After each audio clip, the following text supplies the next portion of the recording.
জীবনের প্রত্যেকটা ক্ষেত্রে যেন আমরা ফিল করি আল্লাহ আমাকে দেখছেন, আল্লাহ আমাকে শুনছেন।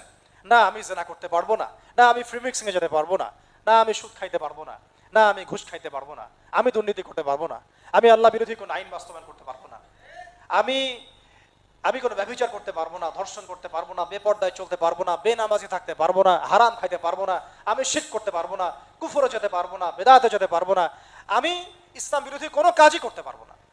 এই যে চেতনা, আল্লাহ আমাকে দেখছেন, আমাকে শুনছেন, এটাই হচ্ছে তাকওয়া।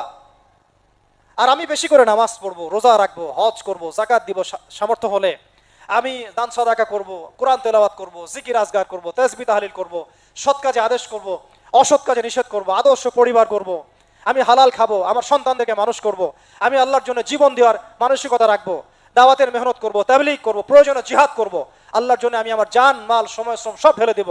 কেন? আল্লাহ আমাকে দেখছেন, আল্লাহ আমাকে শুনছেন। লাআল্লাকুম তাত্তাকুন, যাতে তোমরা তাকওয়া অবলম্বন করতে পারো। এটাই উদ্দেশ্য। এটা শুধু রোজা রাখা অবস্থায় আমাদেরকে শেখানোর উদ্দেশ্য নয়, আমাদের পুরো জীবনে যেন আমরা এটাকে বাস্তবায়ন করি, এটা উদ্দেশ্য।